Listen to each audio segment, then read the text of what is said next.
9 languages. That was the number that made everyone laugh at her. Inside the grand hall of the Beaumont Hotel, crystal chandeliers spilled golden light across marble floors. The place pulsed with wealth and power. CEOs, investors, and diplomats filled the ballroom, their conversations weaving into a constant hum of ambition. But all that brightness turned sharp when Victor Kane's laughter cut through the air. A girl like you? 9 languages? Don't kid yourself. Victor Kane, the billionaire tech tycoon whose arrogance was as famous as his fortune, had spoken loud enough for every ear nearby to hear. His hand shot out deliberately, striking the edge of a serving tray held by a young waitress. Hors d'oeuvres catapulted skyward before tumbling down. Champagne spilled across her collar, staining the black fabric of her uniform. The young waitress froze, mortified, her trembling hands betraying the storm within. Her name was Maya Brooks, 17 years old, the daughter of a Kenyan linguist and an American jazz musician. Her Yale acceptance letter was folded neatly in her pocket that night, like a fragile secret she carried with her. But in that moment, under Kane's cruel stare, none of it mattered. "You were just forgetting your place," Kane sneered, brushing an invisible speck of dust from his immaculate sleeve. "This is a $100 million negotiation with foreign partners. We need professionals, not pretenders." The crowd around them went silent, eyes darting between the notorious CEO and the girl in the stained uniform. And then, as quickly as it began, Kane turned his back and slipped into French, dazzling the investors at his side with rehearsed charm. Maya's jaw tightened. He thought he'd humiliated her into silence. What he didn't know was that in her head, she could answer him fluently in 9 different tongues, each one sharper than the last. She carried her wounded pride into the staff corridor, where her friend Daniel caught her arm. "You all right, May? Kane's a world-class jerk." "I'm fine," she lied. But the truth was heavy inside her chest. She had grown used to being underestimated. But this public humiliation cut deeper. She steadied herself with a single reminder. Just one last catering job before college. She checked her watch, ticking down the hours until freedom. But even that dream was fragile. Yale's aid package had left $15,000 uncovered. Her father was doubling shifts at the club, her mother tutoring late into the night. Also, Maya could chase the dream that kept slipping further away. Daniel motioned toward the ballroom. "Look at this. Japan, China, Brazil, Germany. Every corner of the world is here tonight. Kane's trying to lock down the biggest deal of his career." Maya returned to arranging the hors d'oeuvres, but her mind drifted elsewhere. She had been mocked for her lunches, doubted in advanced classes, overlooked when she raised her hand. But while others scrolled endlessly through their phones, Maya studied. She consumed poetry in French, wrestled with Russian novels, traced the elegant lines of Arabic script. By 14, she was fluent in 5. By 16-9, it wasn't a gift. It was work. Hours upon hours. Flashcards tucked into pockets. Nights whispering Mandarin tones until dawn. Weekends volunteering as a translator at community centers. Her phone buzzed with a text. A message from her father. "Proud of you tonight, May. Your future's shining so bright I need sunglasses." She smiled despite herself. His belief was her anchor, the reason she hadn't collapsed beneath the weight of doubt. But doubt was alive in the ballroom. And it was about to test her more than she could imagine, because in a few hours, every polished executive in that room, including Victor Kane himself, would discover just how wrong they were about the girl they tried to keep invisible. Maya slipped into the narrow staff hallway, the chatter of the ballroom muffled behind the doors. She leaned against the cool plaster wall, clutching her flashcards like lifelines. Her mother's voice whispered in her memory. "Your gift isn't only for you. It's meant to build bridges where others see walls." She whispered the words on the card aloud. "Kayaku, contract." Then she switched tongues effortlessly. "Contrato vertra," Japanese, Portuguese, German. Each syllable anchored her racing heart. These words were her armor, the proof of years no one had seen. The catering manager's voice barked from the kitchen. 2 minutes, Brooks." Back on the floor. As she pushed open the swinging door, the hum of crisis cut through the air. 2 event coordinators whispered frantically by the dessert station. "The translation service canceled. All 9 delegates arriving and we've got nothing." "We can use apps," the other offered desperately. "For a $100 million deal? Are you insane?" Maya's steps slowed. A translation meltdown at the very moment Victor Kane needed to impress the world. She understood the stakes. She'd seen it before at the International Business Council internship. Words could make or break an empire.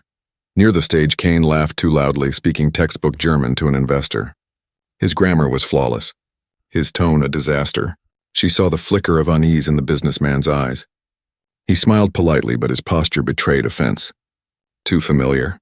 Too casual. In that culture, such informality was disrespect. Kane didn't even notice Maya noticed. She noticed everything. Language wasn't just vocabulary. It was history, power, subtle currents of meaning, and Kane was about to drown without even realizing it. Later, when the catering manager pulled the staff together, her warning was sharp. Invisible, everyone. Tonight is not about you. It's about them. Keep your heads down, especially you, Brooks. After what happened with Kane, do not let him see you again. Invisible. Maya had practiced invisibility her whole life. Teachers skipping her raised hand. Security guards stopping her in the hallway when white classmates walked by untouched. Invisibility had been survival, but now invisibility came with a cost. Because around her, powerful conversations flowed unchecked.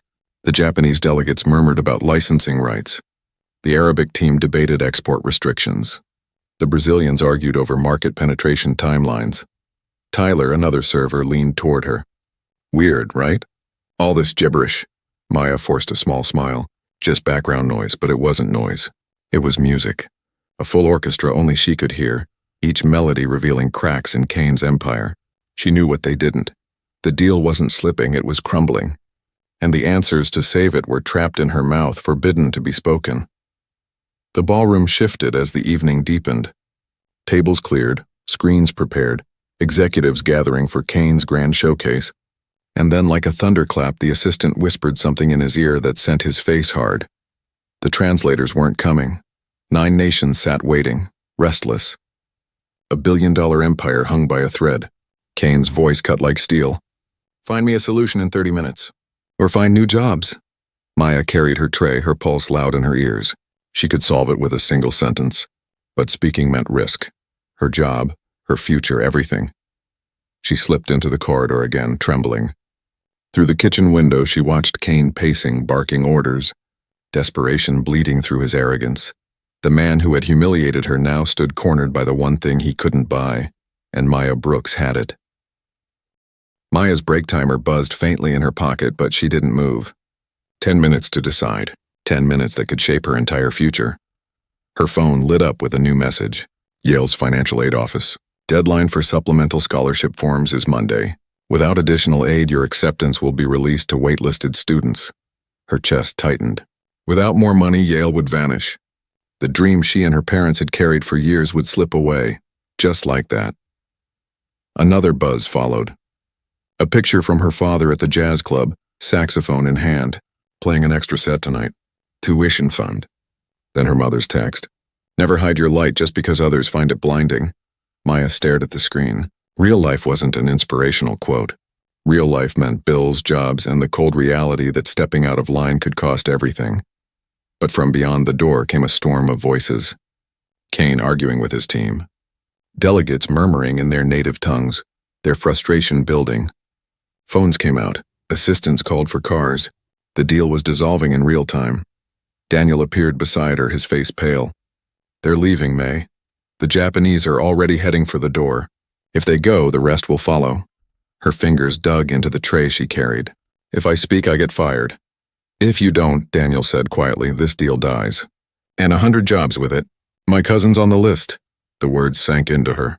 Not just her family's future, but hundreds of others balanced on a knife's edge. She stepped back into the ballroom. The air was sharp with tension. Delegates shuffled papers, muttered in irritation, prepared to walk.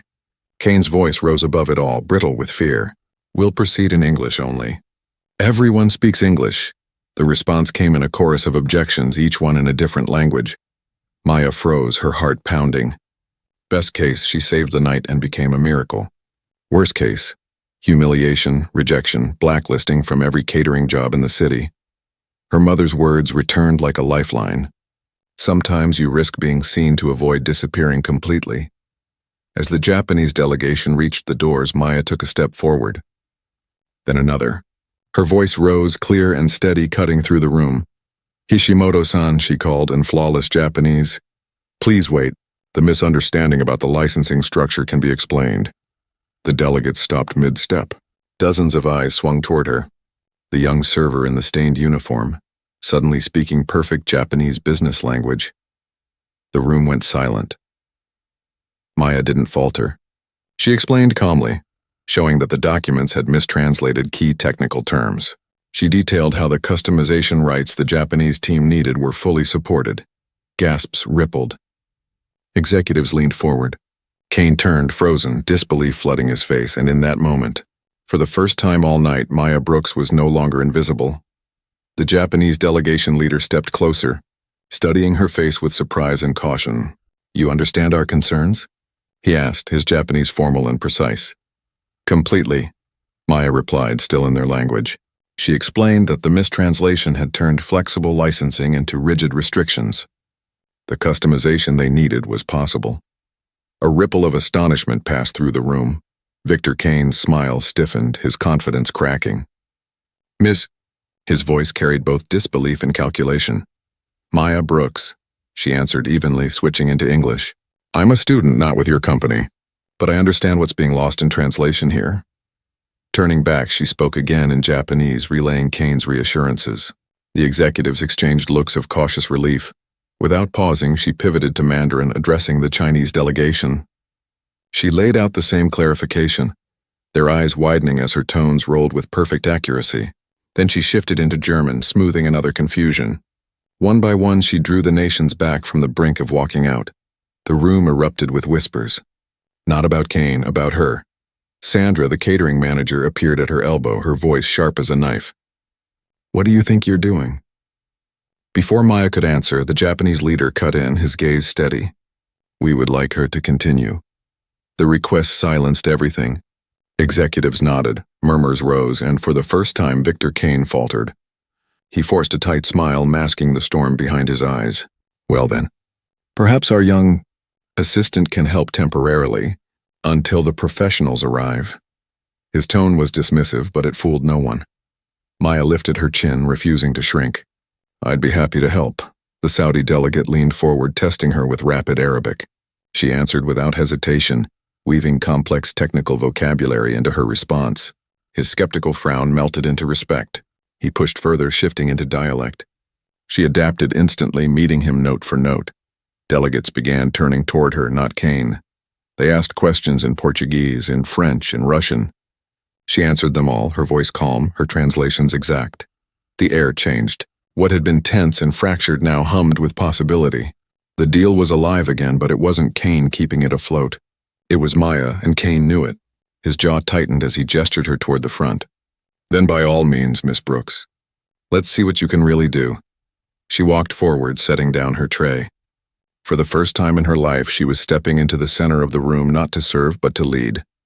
Kane began again, his voice sharp with challenge. He launched into his presentation at a pace faster than before, words stacked with technical jargon and legal terms. His eyes stayed fixed on Maya, daring her to stumble. She didn't. She translated into Japanese with flawless precision, adjusting tone to match the culture's preference for respect and clarity. Then she flowed into Mandarin, her cadence shifting, the technical weight still intact. When she turned to German, she softened the language into formal precision. Each transition was seamless, each explanation tailored to the delegates' expectations. Hishimoto, the Japanese leader, nodded slowly. Accurate and clear, Kane's expression faltered. He pressed harder, digging into encryption protocols, obscure software features, details meant to trip her. But Maya didn't falter. She had studied not only words but the cultures behind them. She knew how to phrase things so they resonated. When she spoke in Arabic about data security, she included formal courtesies, earning appreciative nods. When she shifted to Portuguese, her accent carried the rhythm of São Paulo, instantly putting the Brazilians at ease. The delegates leaned in, asking follow-up questions directly to her. Their attention shifted completely. What had been Kane's showcase was now Maya's arena. Kane's jaw clenched. He moved closer, his whisper hot with suspicion. Where did you learn this? Who's feeding you lines? Which competitor sent you? Maya didn't flinch. No one is feeding me anything. I've studied these languages my whole life, he sneered softly. A girl your age from your background doesn't master 9 languages. Not at this level. You're lying. The German investor stepped forward, addressing Kane. Her German is not only fluent, it's regional. Frankfurt dialect. That cannot be faked. The Saudi delegate added in Arabic, and her responses used precise technical terms. No amateur could improvise this. Kane's face hardened. Or she memorized key phrases for this night, convenient. His voice grew louder, aimed at the whole room. I suspect corporate espionage. Someone planted her here to sabotage us. The word stung, each syllable dripping with the prejudice she'd faced all her life. Not impressed, suspicious, not celebrated, accused. But before the moment could collapse, the Kenyan representative stood. If she leaves, we leave. His voice was firm. She is the only one who has given us clarity tonight. The Japanese delegation joined him. We finally understand the technical details. If she goes, this deal is over. Maya's heart pounded. Delegates from every side began nodding, voices rising in agreement. The tide had turned against Kane. He had no choice. His smile returned, thin and strained. Then Miss Brooks will continue. The negotiations resumed, but the balance of power had shifted. Maya wasn't invisible anymore. She was indispensable. The hours stretched on, but Maya's focus never wavered. Questions came at her from every direction, in every language, layered with technical nuance and cultural weight. She absorbed each one, translated flawlessly, and clarified with a calm authority that stunned the room. When the Russians pressed her about data sovereignty, she explained in Russian how the architecture supported regional storage requirements. Their frowns softened into nods. The French delegation demanded specifics about third-party integration. Maya conveyed the question in English to Kane, then returned with a response so clear and accurate the French investor smiled for the first time that night. The pace quickened. Obstacles that had stalled negotiations for months melted in minutes. With every exchange, the delegates trusted her more, leaning toward her, directing their attention past Kane. She wasn't simply translating. She was guiding the entire conversation. And then the true test arrived. A clash erupted between the Japanese and Chinese delegations over data-sharing laws. Voices rose. Words hardened. Both sides declared their positions non-negotiable. The room held its breath. This was the deal-breaker. Kane looked helplessly to his team. They had no solution. Maya listened, her mind racing. She recognized the problem instantly. They weren't actually at odds. They were using different terms for the same approach. She turned to Kane. They're both asking for the same outcome. Different words, same requirement. Explain, he demanded. She addressed the Japanese first in their language, then the Chinese in theirs, laying out how the system's adaptive compliance module could satisfy both. She even drew an impromptu diagram on a tablet, showing how regional data gateways worked without violating either country's regulations. Silence followed, then nods. Agreement. Relief spread like a wave. The deadlock was broken. Delegates exchanged excited words in their native tongues, finally aligned. The deal, once doomed, was alive again. Kane stood frozen, staring at her. His billion-dollar empire had been saved not by his team, not by his brilliance, but by the young girl he had shoved aside hours earlier. By the time signatures were placed on contracts, the mood in the ballroom had transformed into celebration. Delegates shook hands, clapped Maya on the shoulder, even pressed business cards into her palm. Opportunities she'd never dreamed of were suddenly real. As the last papers were signed, Kane pulled her aside, his voice quieter now. 9 languages. Fluency at this level. Where did you really learn? My mother is a linguist. My father is a musician. And I've worked every day since I was 5, she said simply. For once, Kane had no retort. His arrogance had been replaced by something else. Respect tinged with unease. Weeks later, Maya walked into her parents' living room holding a new letter. Not from Yale this time, but from Kane's company.